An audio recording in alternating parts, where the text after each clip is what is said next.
અરે મમ્મી, તમારી બેનપણીના છોકરાને લગ્ન નતા કર્યા 50,000 ભરીને? એ છોકરી તો ભાગી ગઈ. અરે હું તને એ જ કહેવાની હતી કે મારી બેનપણીના છોકરાનું લગ્ન કર્યા હતા ને 50,000 ભરીને, એ છોકરી ભાગી ગઈ. હું તને કહેવાની હતી. અરે એ બધું જવા દે. આપણે કુટુંબમાં કાકા છે ને, એના છોકરાના લગ્ન કર્યા હતા 70,000 ભરીને, એ જતી રહી. શું જમાનો આવી ગયો છે.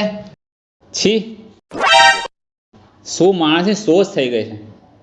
અરે દીકરી તો ગળાનો હાર કહેવાય, અને આજના મા બાપ એને જ વેચવા નીકળ્યા, દીકરીને વેચવા નીકળ્યા. અને આવા મા બાપની સલાહ પણ કેવી હોય, બેટા અત્યારે 50,000 મળ્યા છે તો લગ્ન કરી નાખ.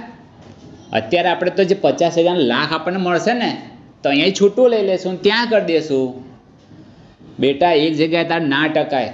તું ટકે તો અમારે તો કમાવાનો આધાર જતો રહે બેટા. મારો કમાવાનો આધાર પણ તું જ છે.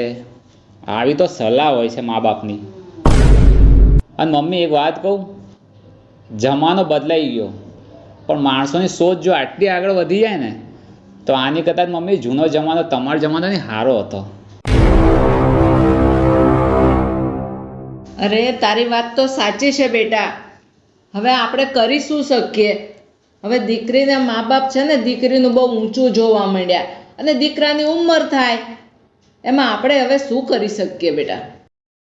આજકાલ જમાનામાં આ જ ચાલતું થઈ ગયું છે. 50,000 આપો તો દીકરીને પરણાવશું, 60,000 70,000 લાખ રૂપિયા સુધી હોય ત્યાં પરણાવવાનું થાય. આમાં તમારી જોડે કોઈ આવો અનુભવ થયો છે? થયો હોય ને તો કોમેન્ટમાં જણાવો.